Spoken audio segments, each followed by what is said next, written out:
Guess what I'm gonna do? That's right, making another exhaust for this truck. Now, most of you guys know me probably from my Charger build. I'm in an intermission right now.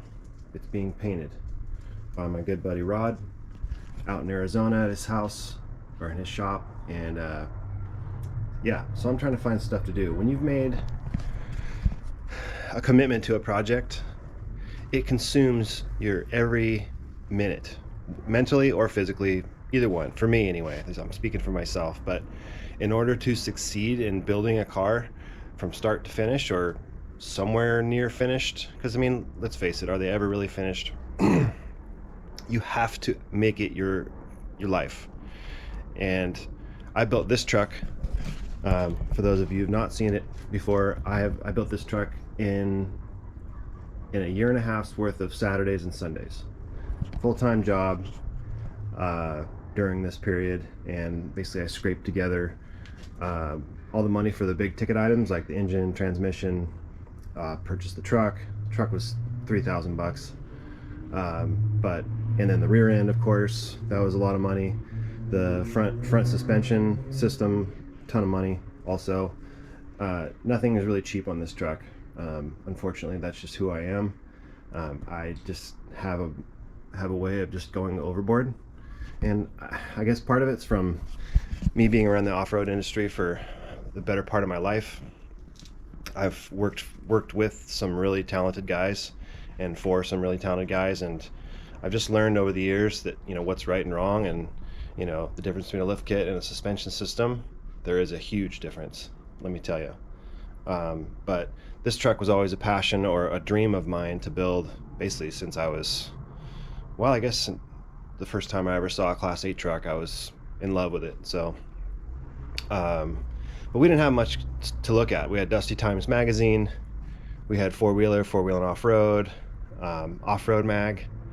I'm sure I'm missing some, but I honestly learned how to read in those magazines as a little kid growing up. I would just get one every month and just read cover to back. Anyway, so long story short, California, we have a crackdown happening.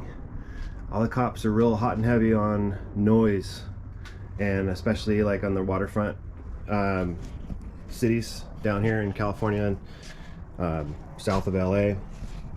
If you go down to Laguna, Newport Beach, they're all over you, and a guy come like in an orange step side like this, comes cruising through, even just doing the speed limit, will get harassed.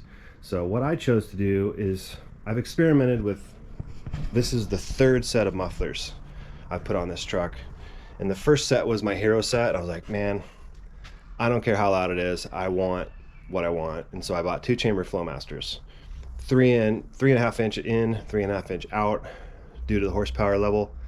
This truck makes, it was 700 at the crank and 702 torque on the engine dyno, and then it chassis dyno like 535 to the tires. But that was with the chassis dyno was with these Dynomax guys, which is a straight through design, also 3.5 inch diameter, but it's basically like a dirt bag muffler. You can see right through it. That was the second set, but this was the first set, my hero set, and I kept them.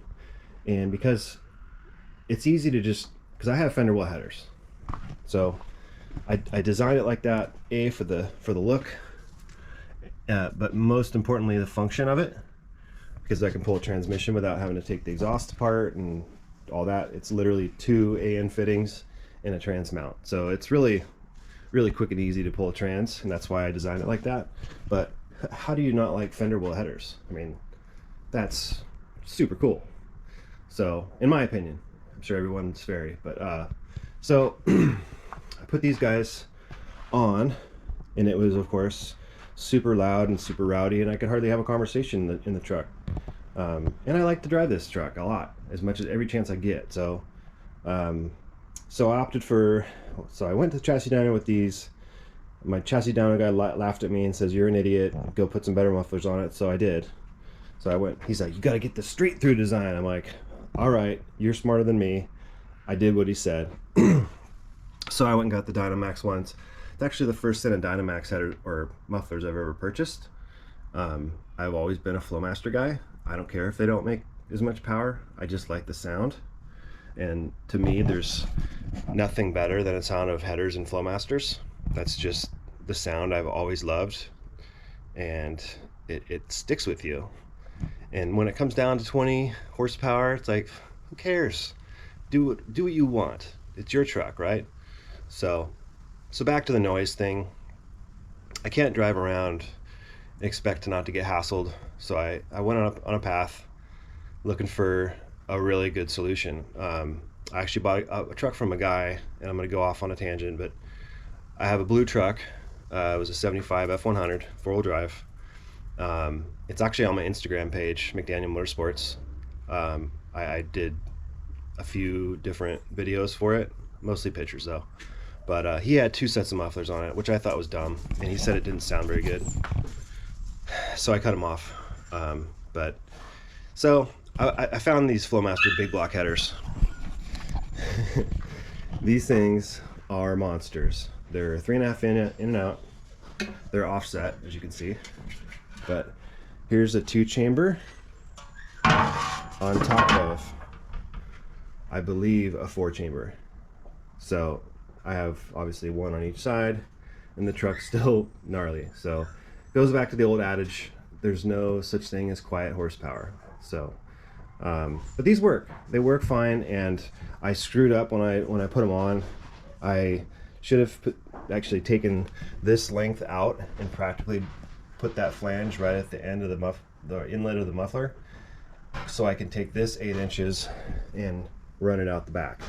So in theory, lots of smart guys have told me that you need a length of exhaust tube out of your muffler in order to maximize or make it the most efficient. So minimum 8 inches from this point out, whether it's a turn down, straight, whatever, but it's that's the rule.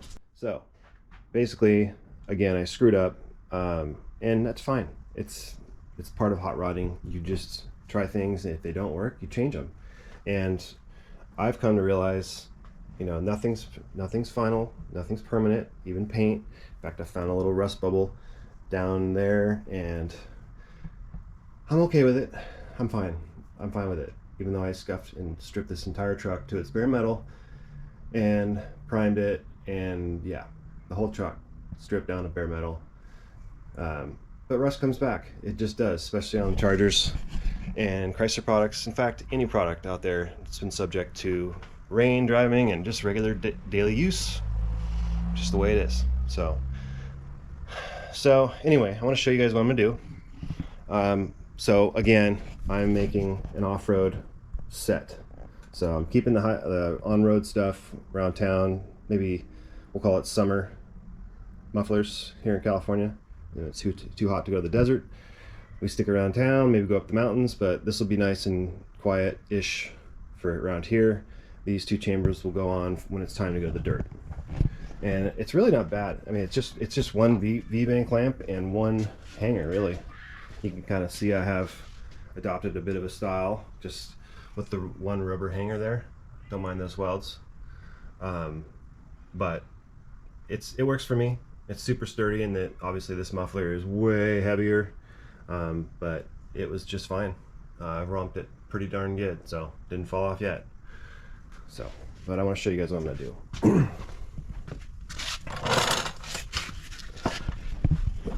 So I made these headers.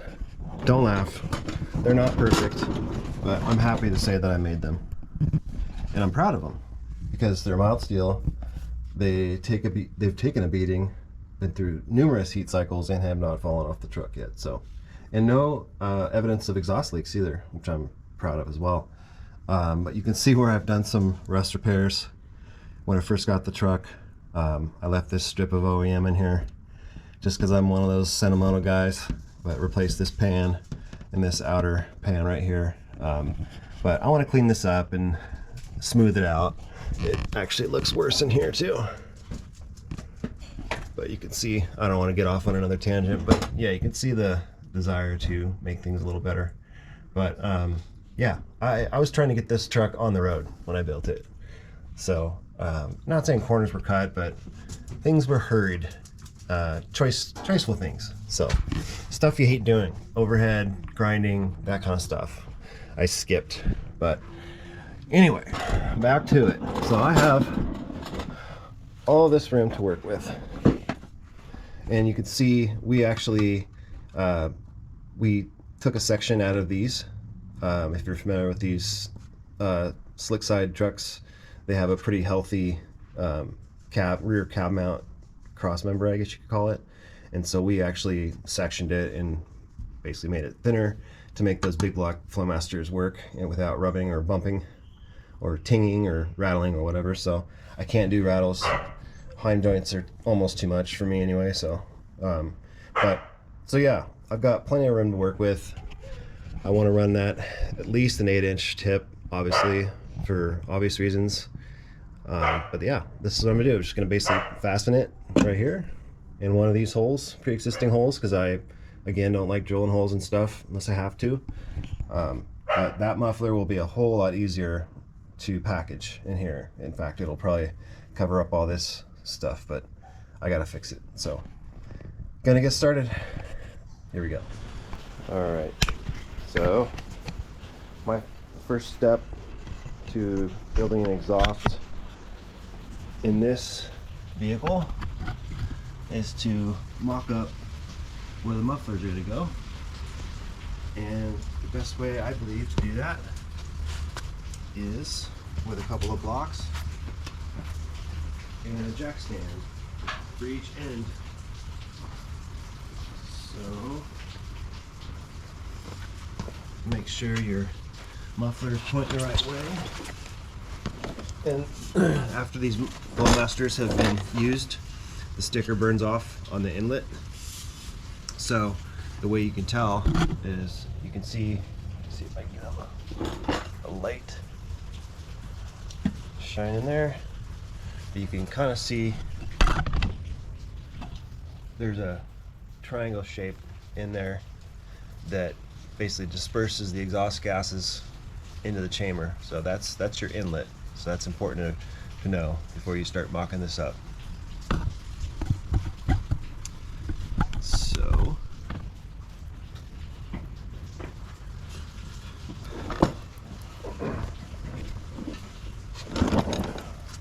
oh, you know what? It's stamped on there too, just so you know. So inlet, this is the driver. And I'm gonna have to do a jog because my headers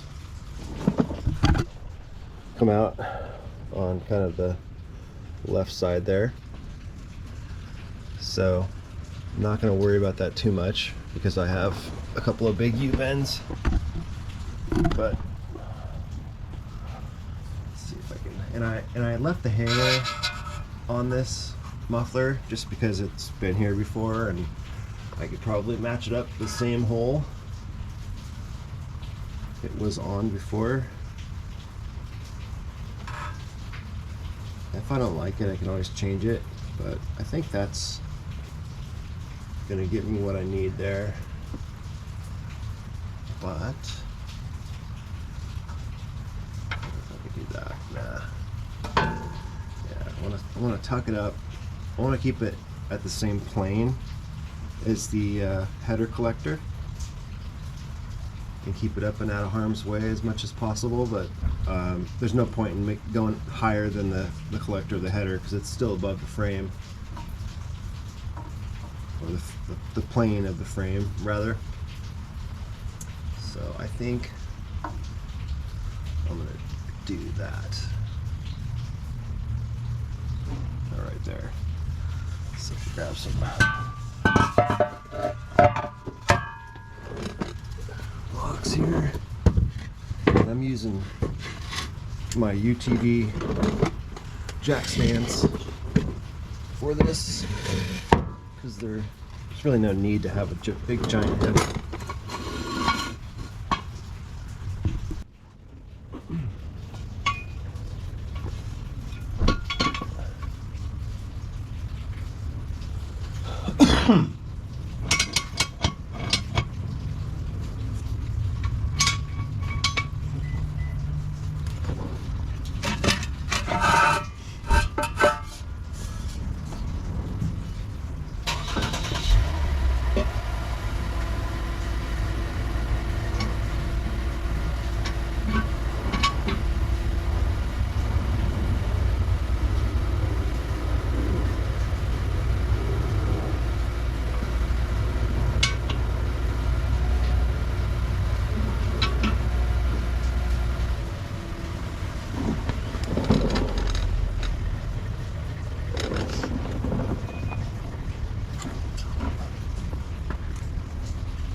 now's your chance to get the muffler exactly where you want it.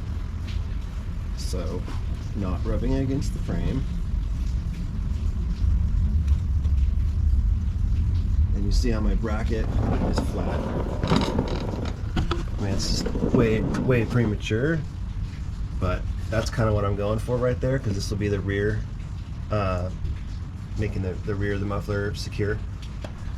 But you can see I'm already using up a lot of usable space here between the collector and the inlet of the muffler here, so I need to go this way or this way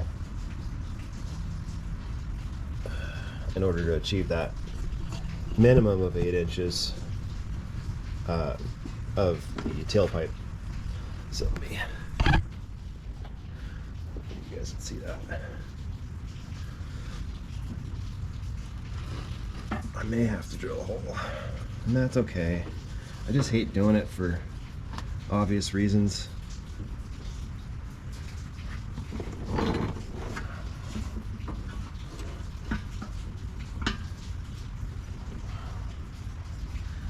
Holes can be welded.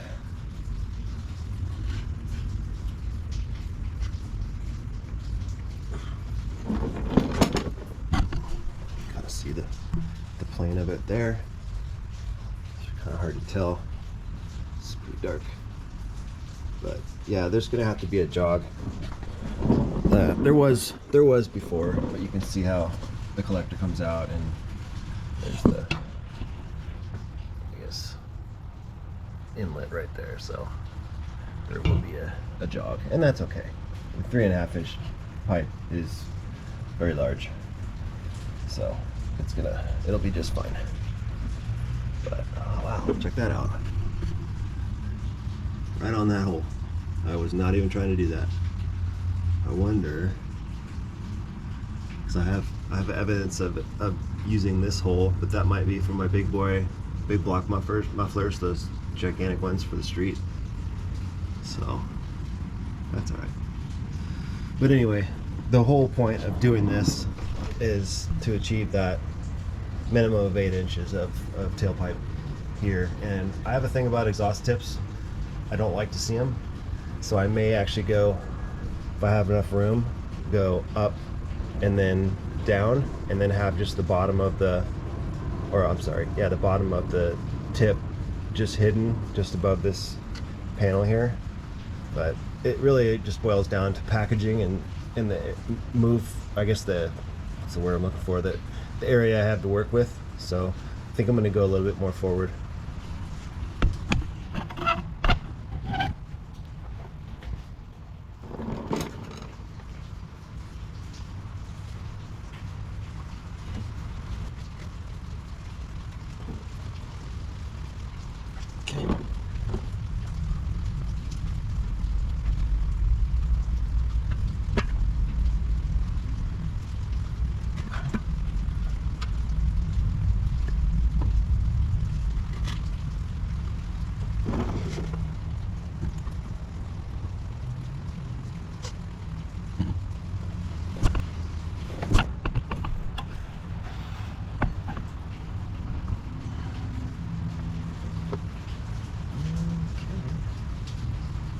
That's acceptable.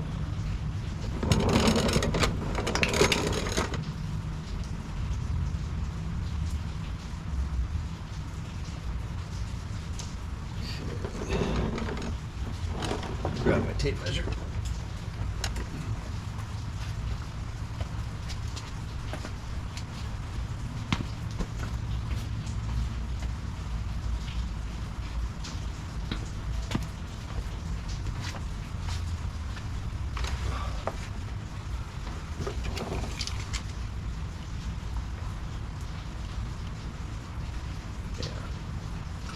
So that's 13.5 to the back of the cab,